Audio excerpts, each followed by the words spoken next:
Bumpy Johnson sat in his office above Wells Restaurant on 135th Street, going through ledgers. It was a Tuesday evening. Outside, Harlem was alive with music and movement. Inside, Bumpy was alone with numbers. A man named Solomon walked in without knocking. He did that sometimes, the privilege of 20 years of brotherhood. "Need to talk," Solomon said. Bumpy looked up. Solomon was nervous. Bumpy could see it in the way he held his jacket, the way his eyes wouldn't quite focus. Bumpy had learned to read men over 4 decades of living in Harlem. And what Bumpy read in Solomon's face was fear. Not the fear of immediate danger. The fear of someone who'd been caught. But Bumpy said nothing. He just set down his pen and gestured to the chair across from him. Solomon sat down. What neither man knew in that moment was that this conversation would destroy everything Solomon had built over 20 years. It would reveal a betrayal so complete, so fundamental, that it would reshape how Bumpy understood loyalty forever. This is the story of a best friend who became a thief. And how he learned that in the world of power, there are no second chances, only the illusion of forgiveness that precedes the final reckoning. Solomon Price and Ellsworth Johnson had grown up together in Harlem in the 1920s. They weren't born rich. They weren't born connected. They were born hungry. They met on a street corner in 1924 when they were both teenagers. Solomon was trying to run numbers for a woman named Madame St. Clair. Bumpy was protecting territory for the same woman. They recognized something in each other immediately, not just ambition, but the specific kind of hunger that comes from having nothing and seeing everything. In 1933, when Bumpy was still learning the game, Solomon was there. In 1935, when Bumpy was consolidating power after Dutch Schultz's death, Solomon was fighting beside him. In 1940, when Bumpy was building infrastructure, Solomon was his right hand. They didn't just work together. They built together. They survived together. They made decisions that shaped Harlem for decades. By the 1950s, Bumpy and Solomon had created something extraordinary. Not just a criminal organization, but a system. A community within a community. Men who paid their debts. Women who could depend on collections being made on time. Children who got help when their parents got sick. It wasn't charity. It was business. But it was also something more. It was a world they created where the rules made sense and people knew where they stood. Bumpy trusted Solomon completely. Solomon had his keys. Solomon knew where the money was hidden. Solomon could access accounts, make decisions, speak for Bumpy when Bumpy wasn't present. Solomon had been tested for 20 years and had never once failed. Until he did. The failure wasn't dramatic. It didn't happen all at once. It crept in slowly, like a disease that takes years before it becomes visible. Solomon's daughter, Miriam, got sick in 1954. It started with a fever. Then coughing. Then the doctor visits. Then the hospital. Then the diagnosis, tuberculosis of the lungs. The treatment was expensive. Very expensive. Antibiotics cost money that Solomon didn't have. Hospital stays accumulated faster than he could pay. Specialist consultations drained his savings. The bills came every week, getting larger instead of smaller. Solomon did what any father would do. He asked for help. Solomon went to Bumpy in late 1954. His hands were shaking when he asked. Not because he was embarrassed to ask his friend, but because he was ashamed of being helpless. He was ashamed of needing rescue. He was ashamed of the dependency. Bumpy didn't hesitate. He gave Solomon $5,000 immediately and told him not to worry about repayment. "She's like my daughter too," Bumpy said. "Family doesn't count debts." Miriam recovered. The bills were paid. Solomon was grateful. But the experience had planted something toxic in Solomon's mind. A realization: he was dependent. Even with all his power, all his position, all his 20 years of loyalty and service, when real trouble came, he needed someone else to save him. He needed Bumpy. That realization became obsession. For months, Solomon couldn't sleep properly. He would lie awake at night thinking about what would have happened if Bumpy had said no. What if Bumpy had been upset? What if Bumpy had refused? Miriam would have died. The thought consumed him. Solomon made a decision: he would never be in that position again. He would never be dependent on Bumpy's goodwill. He would never have to ask for mercy. He would build his own capital. He would create his own safety net. In 1955, Solomon started taking money. Small amounts at first. A few $100s here, skimmed from a collection house that was having accounting discrepancies. A percentage of a narcotics delivery there, just a small cut that nobody would miss. Nothing dramatic. Nothing that would be immediately noticed. Nothing that would trigger investigation. Solomon told himself it was temporary. He would pay it back. He was just building a safety net. Just in case Miriam got sick again. Just in case something happened to Bumpy and the organization fell apart. Just in case he needed to disappear suddenly. The reasons multiplied in his mind, each one more persuasive than the last. Each theft felt less like theft and more like self-preservation. By the end of 1955, Solomon had stolen approximately $8,000.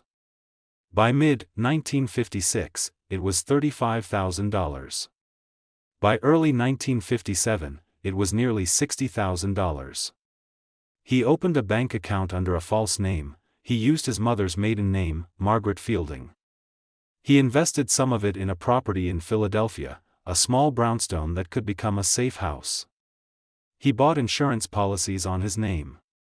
He was building an exit strategy, though he never quite named it that to himself. What Solomon didn't realize was that every transaction left a trail. Every bank deposit was recorded. Every property purchase created a paper trail. Every insurance policy required documentation. And Bumpy Johnson had people in every bank, every property office, every corner of the financial system that mattered in New York. Bumpy first noticed something was wrong in January 1957. It wasn't a dramatic discovery. It was subtle. Collections from certain houses were coming up short, not dramatically short, but consistently short. A few $100s here, a few thousand there. The kind of discrepancy that could be explained by accounting error or runner incompetence. But Bumpy didn't believe in coincidence. And he didn't believe in errors that only went in one direction. He assigned a man named Harold to investigate. Harold was an accountant by training, cautious by temperament, loyal to Bumpy before he was loyal to anyone else.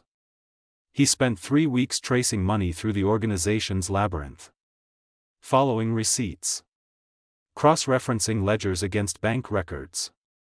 Checking deposits at 3 different banks. Building a timeline. What Harold found was a pattern. Not random theft. Systematic theft. Someone inside the organization was siphoning money through collection houses that Solomon managed. Someone with authority to sign off on large transactions. Someone with access to multiple locations and the trust of everyone beneath them. Someone like Solomon.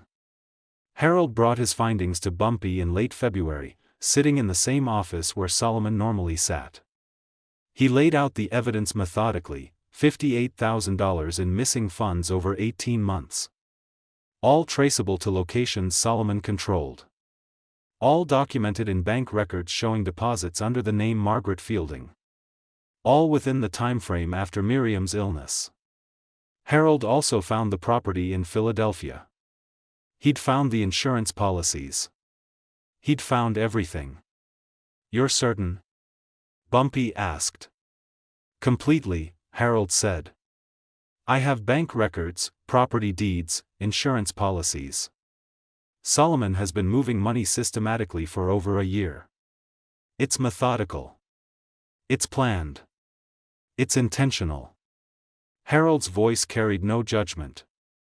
He was simply reporting facts. Bumpy listened without expression.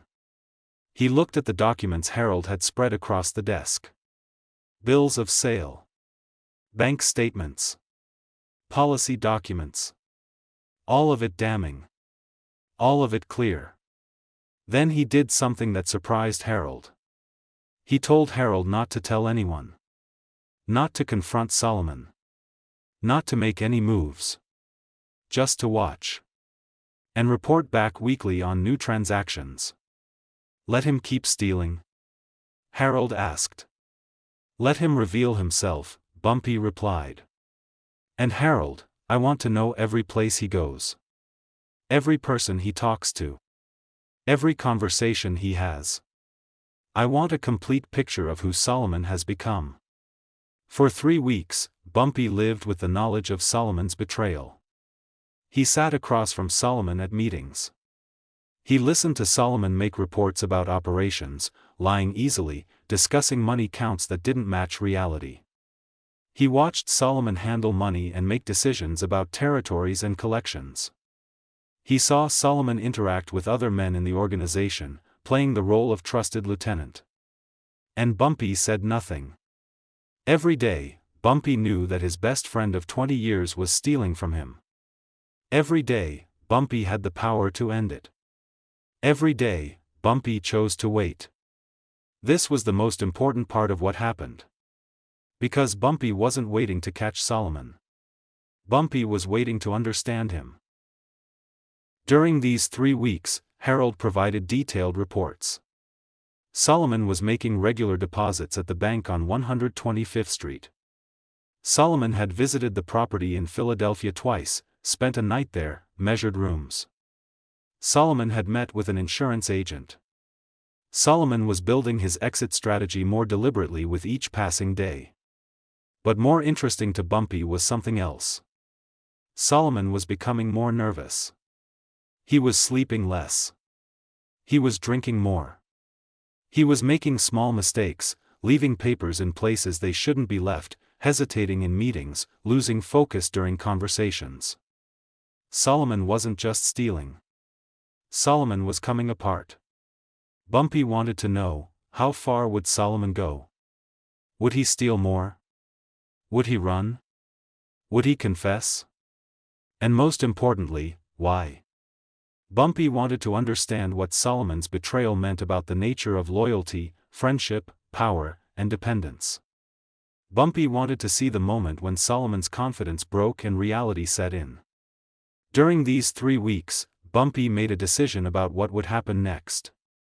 It was a decision that would change everything.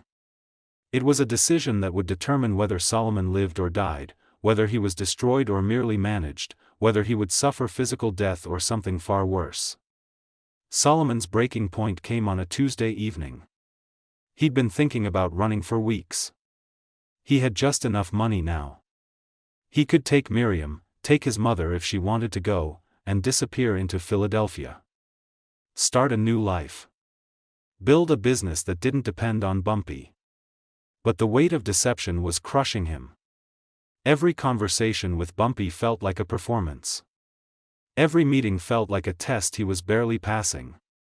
Every transaction felt like a confession waiting to happen. Solomon couldn't eat. He couldn't sleep. His nerves were shot. He decided he had to confess. Better to face it voluntarily, explain himself, beg for understanding. Bumpy was his friend. Bumpy understood desperation. Maybe, just maybe, Bumpy would forgive him. He didn't realize he'd already crossed the point where forgiveness was possible. Solomon walked into Bumpy's office at 7:15 p.m. on March 14, 1957. Need to talk, Solomon said. Bumpy gestured to the chair. Solomon sat down. For a long moment, he couldn't speak. The words were stuck somewhere between his brain and his mouth. Finally, I've been taking money. From collections. From operations. I've been stealing from you for over a year. His voice cracked. His hands were trembling. Bumpy said nothing. He reached into his desk drawer and pulled out a folder.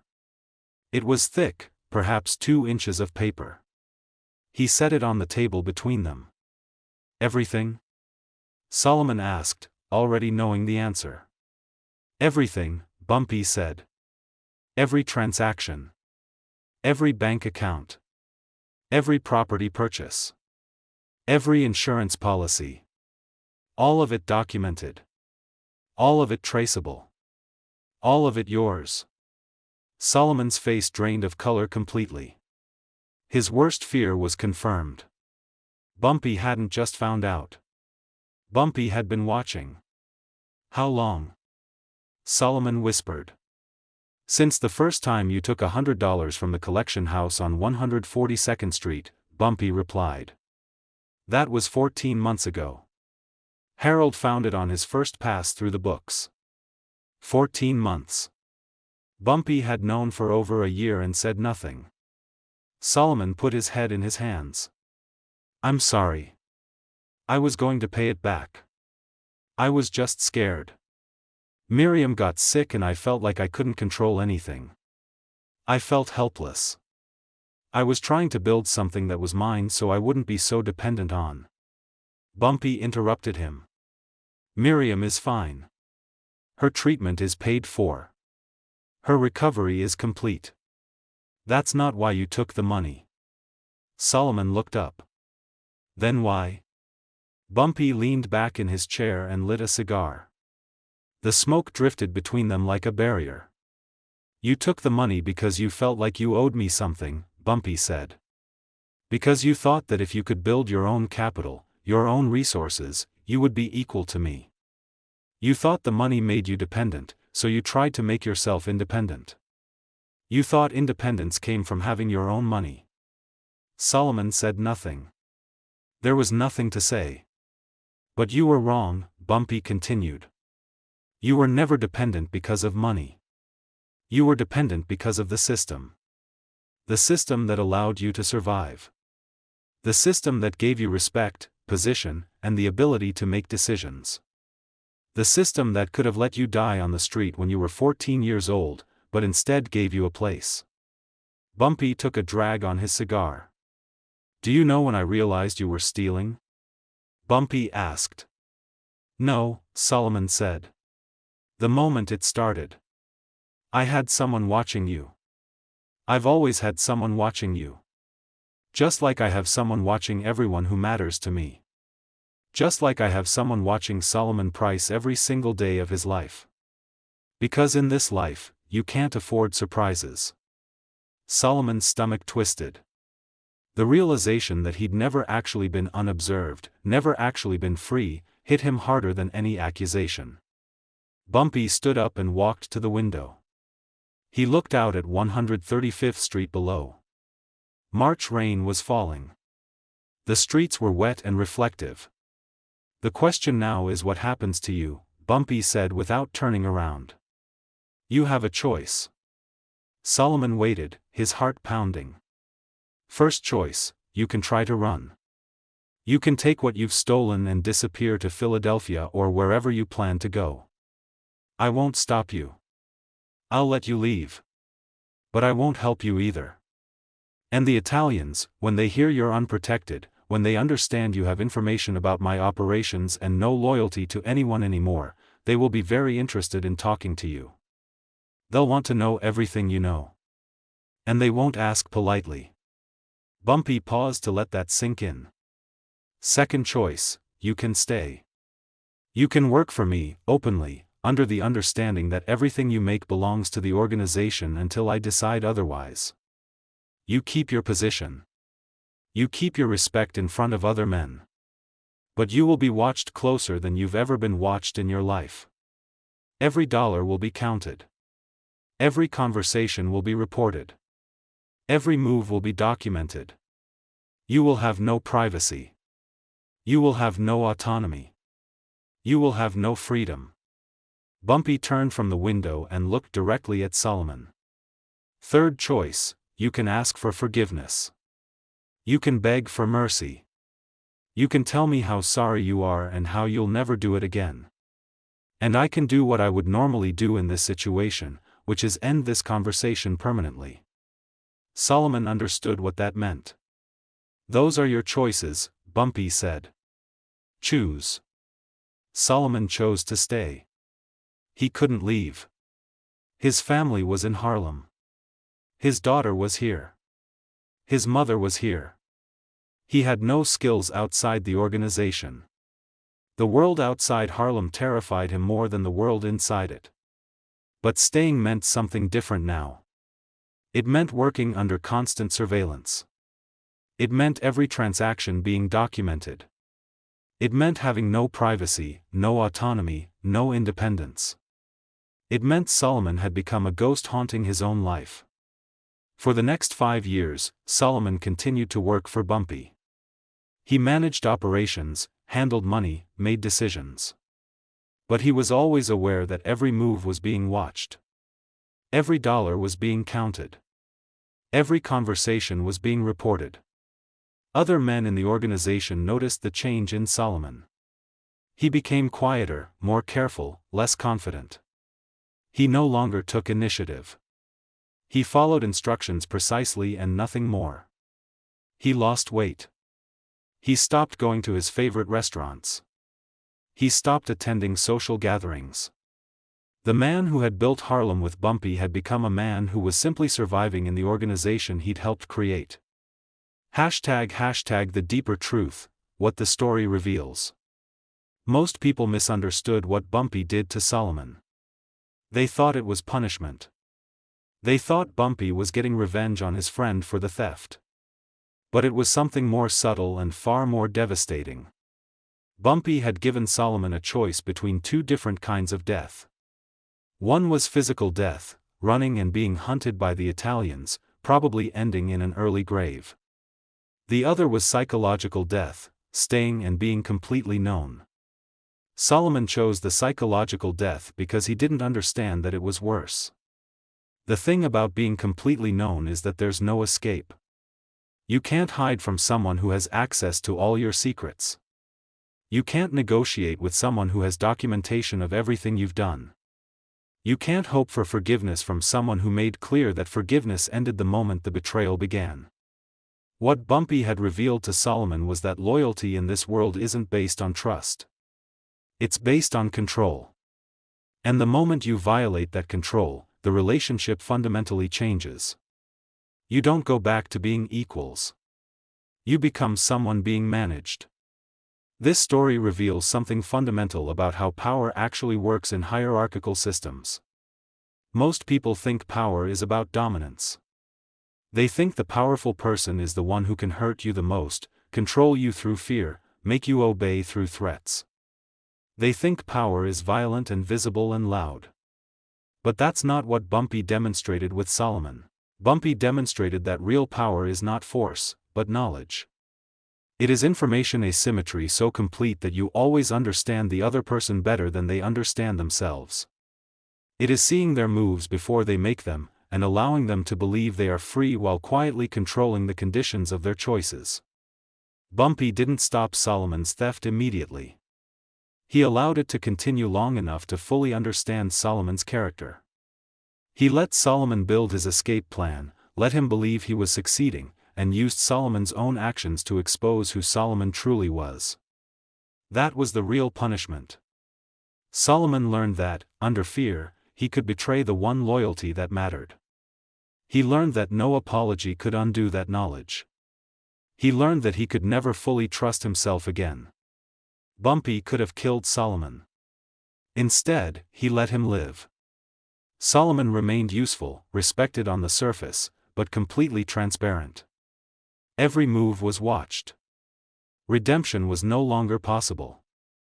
The friendship that once defined his life became a performance, carefully maintained but hollow. Solomon became what Bumpy needed, a controlled man. Alive, productive, but stripped of autonomy.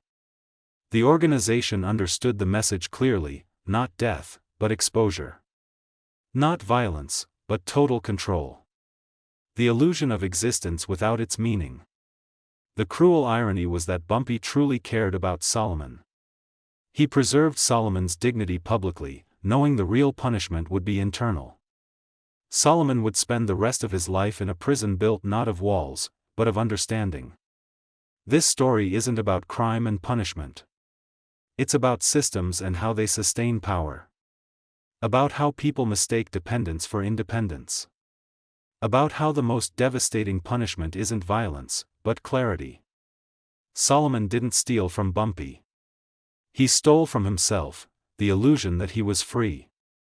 Bumpy didn't punish him for theft. He exposed him to himself. And once you see who you are under fear, you can never unsee it. That is a punishment from which there is no recovery.